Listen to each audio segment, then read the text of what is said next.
Apologize for. It's the Extremist Movie Debate, and tonight we're talking 2017's Guardians of the Galaxy Volume 2. I am Joe. I'm unpaid intern Jeff. And one of us is going to hate it. And one of us is going to love it. But they're going to set their fate. I love it. I hate it. Hey guys, don't create an entire universe and then try to murder us because you don't like how it is, because spoilers are ahead. Seems a little inaccurate already. I mean, it's pretty much and very, plot. very spoilery. Jeff, you hate it? Yeah, I hate this movie. All right, this movie currently has an 80-something on Rotten Tomatoes. So Hold on, can I get a more specific number? I think it's 86. Think or is? I think. All right. So, I think therefore I am. certified What a fresh, moderator either this way. is. So this question is, first question is for you, up. Jeff. This question comes from Victoria Alexander of Films and Review.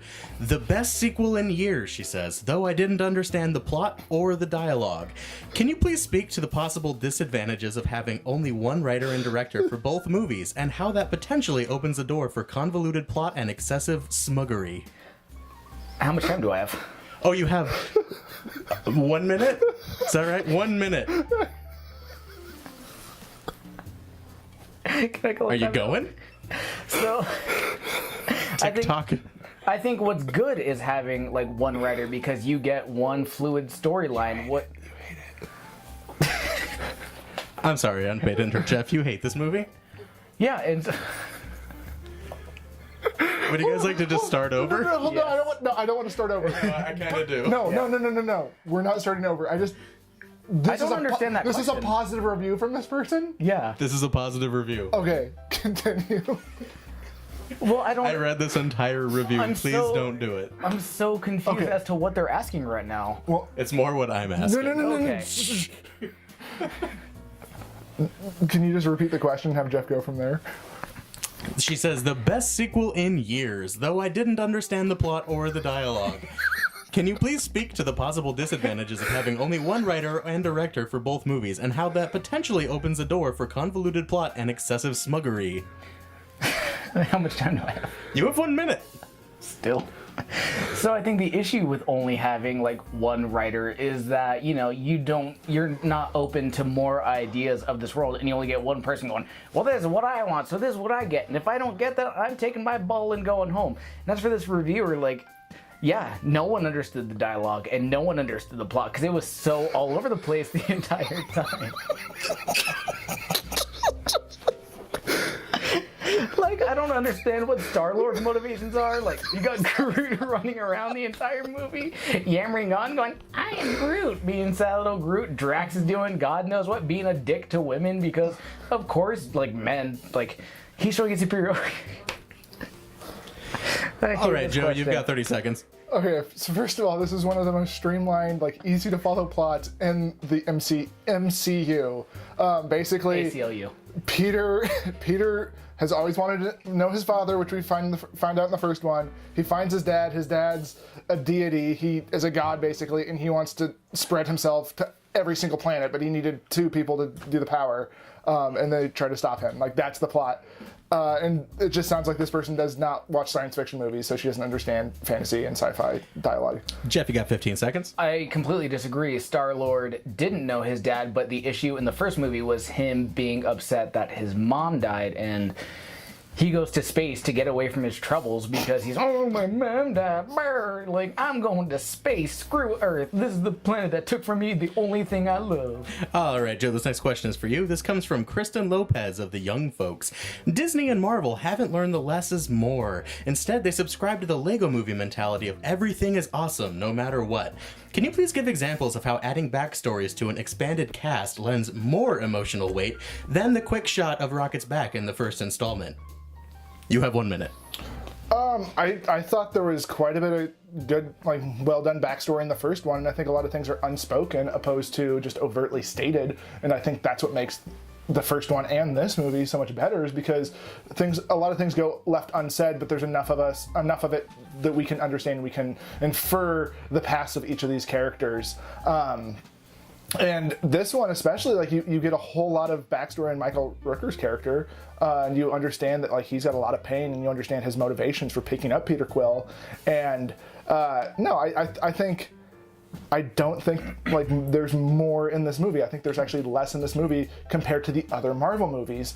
And I think something that really showcases that is there's no proper villain until the third act of this movie. It's more of a family drama up until then, and how these people are trying to reconcile their relationships with the grief that they experienced in the first movie. All right, Jeff, you've got 30 seconds. Well, you're wrong, and you see why you're wrong, right? Like, Nope. this movie, they took the Friends formula. They took what they thought was funny about every single character, and they exaggerated it to the point where it's not even fun anymore. It's just so over the top and unbelievable. Like, Give an example. Can I like finish my statement without you fucking interrupting? Don't interrupt. Idiot. So like with Rocket in the first movie, he was kind of a jerk, but he still got along with everyone. In this one, he's like, I'm only in it for myself. Blah, blah, blah. All right, Joe, interrupt. Yeah, no, Rocket was a dick in the first movie just as much as he's a dick in this one. We just know the characters more, so it just seems amplified, when it's actually we're just getting more of the same, which is a good thing because the first one's a great movie. And now you gentlemen have 4 minutes to fight. Like, honestly, what did you hate about this movie? The plot was boring and contrived. What was boring? What's it contrived from? Like, could you expand on that? It could be considered the Breakfast Club. How so? Every single character has Well, do you think this Like movie? the Power Rangers? exactly like the Power Rangers. Do you think this movie could? Is there any Jacob's Ladder scenario in this movie? No. As much as I want there to be, I couldn't see one right away. But no, like they took the heart of the first movie and just amplified it to the point where it wasn't funny So anymore. there's more heart in this movie, which is a good thing. Because No, it had a heart attack and then 'cause this- shit its pants, and then everyone like in the theater that I went to emotionally and like mentally checked out like in the first couple minutes. In Guardians of the Galaxy, The first couple minutes. Can is I them get- fighting okay, this so, this is in the the beginning part of where we Guardian- yell at each other. yeah. So yeah, Yeah. I can. You don't have any time right. Rachel The Ross, turn off the webcast. The opening of this movie is them fighting a giant tentacle monster, and it's No, just it's pure not. act. Yes, it is. It's them fighting the tentacle monster in the background and Baby Groot just dancing around to it's some hilarious. lame It's song. hilarious. But so they actually, do took. you actually want to know what the opening is? they Because took- that's incorrect too. Oh, You're again wrong. yeah, it's Kurt It's Russell. young Kurt It's Kurt Russell Russell fucking banging a out chick, a banging at a chick and making Peter Quill. Fuck, dude, this movie's so good. No, so what they took, they took what was good about the intro of Guardians of the Galaxy only of thing I could Peter Quill being a imagine goofball dancing, but actually doing something. And this one is like, oh, we like dancing in the first, we're gonna do that in the second, Hold but on. for So way he's- longer. So he's actually doing. And then you something- wanna talk so, about hold on, Yondu's So he's backstory. actually doing something in the first movie. You said like, what's he doing in the first movie? He's trying to steal the orb that so he's stealing contains the orb, the. and that orb then that propel contained the, then propels the Infinity entire Stone. then propels the But it was entirety- focused on Peter Quill. the It wasn't entire focused plot. on a side character dancing around. But that's the thing. Like, they were like, oh, look, listen, everyone- Jeff, it's focusing on Peter Quill because that orb holds the device that propels the entire plot forward. Whereas this movie, Rocket stealing all those batteries is what propels the plot forward. So why for wouldn't this you movie. focus on that instead of giving us a 12-minute dance sequence of Baby Groot just going, I'm a little dancing baby Groot. Did you really not like Baby Groot in this movie? Because I thought No, he I was thought hilarious. he was there to be a lightning rod of hate for every other character. lightning rod of hate. Yes, every single Everybody character gave him loved so Groot. much shit. Are you high? Are you talking about the Marauders? Drax, The Marauders? What was their names? The Marauders? The Ravengers, idiot. Did you pay attention to the movie, like, at all? Like, do you know anybody's names? The Ravengers like, you're are the just proper yammering on name. about They are Marauders, Jeff. Do you know what a Marauder is? But guess what? They have honor. Jesus. And on top, Because guess what? They met Sylvester Stallone, who's great on in top this of that- movie. on top and he of that- on explained top of why that- Yondu and his crew on top of that, are pieces of shit. Taserface and his crew did not like Baby Groot. They thought he was kind of cute, but they were assholes to him. But everybody else Sean loved Gunn- Baby Groot. Sean Gunn loved him, but he was only there to be a piece of I shit wouldn't that say everyone Sean Gunn could shit on. loved him. He just felt kind of guilty. Nah, for Sean him. Gunn loved Baby Groot, but Baby Groot was only there to be shit on the entire movie. And why would I want to support that? Why would I want to watch one of the best characters of the first movie? Hold on. One of the most So innocent your characters? whole complaint is there was too much Baby Groot in the opening scene, and I hated it. But why would they shit all over my favorite character? He should have been in it more. That's your argument? No, that's your goddamn argument, Jeff. Baby Be Groot was in the consistent. entire God, movie. dude. This is the I thing. never said he wasn't in it. This is the problem with you. You're never consistent in the things you hate and the things you love. You sure? You're all over the place. Yeah. Am I? Can I give you an example? No. Because right now you were like, I hated Baby Groot in this first scene, and also, I really like, loved Baby Groot later on. You know, you want to know what's delightful? This movie, if I could borrow a word from Ethan, what's delightful is this movie. Oh, like does Ethan say delightful? a lot. Moderator, can we get That's a accurate. ruling on that? Thank you. What's great is like in the opening credits, it's like Guardians of the Galaxy Volume 2, starring Sylvester Stallone, who's in it for like 12 seconds of the movie. Yeah, he was so in a cameo. he was there. He played a very important role. Did he?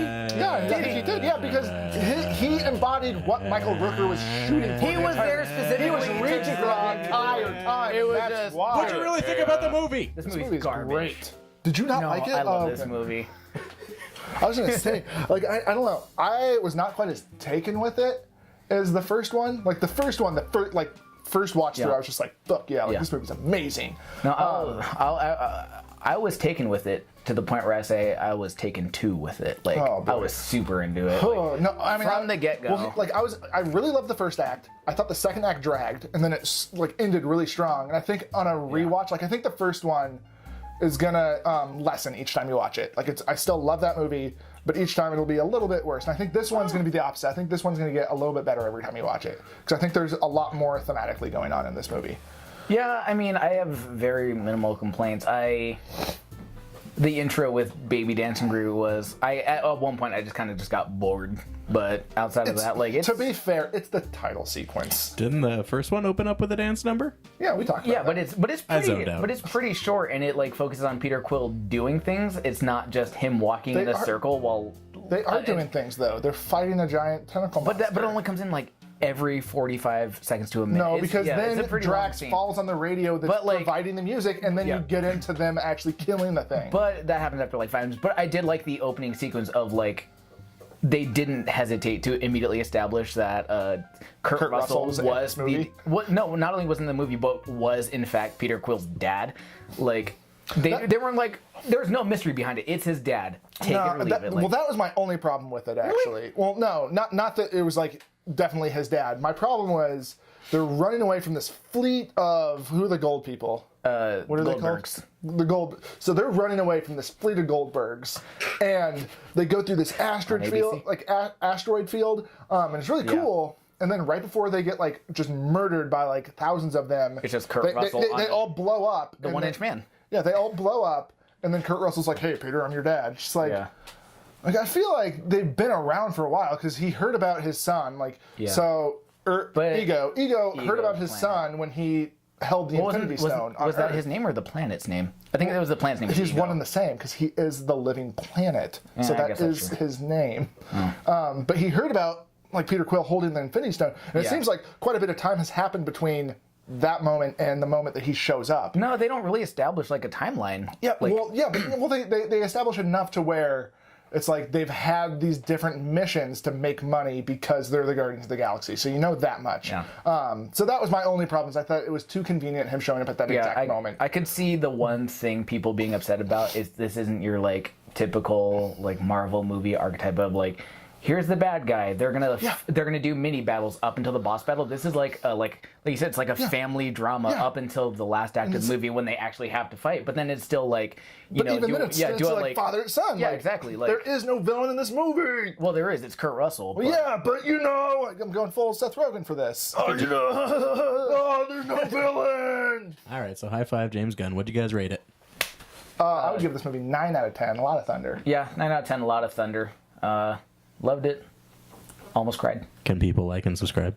Yeah, if you guys want to like and subscribe, right Down underneath, go to the YouTube channel. Below us. If you want, like, get off of Facebook. Social media is dying. Get over to YouTube, subscribe our YouTube channel, leave us some comments, spread that video around. I don't know. Hey, guy, was I right about Marauders? They're called the Ravengers. Sure. Okay, so Ethan ruled in my favor. Leave, didn't see this leave a movie, question, a so- comment, a suggestion. We'll apparently We will do episodes about requests. We're doing Pirates of doing the lots of Caribbean. requests. We're doing Pirates of the Caribbean 2, Dead Man's Chest. And we only do requests if you do them on YouTube. If you do it on Facebook, we're going to say, you know, get out of here. I am not agreeing to that. That's really not true. All right, thank you and good night.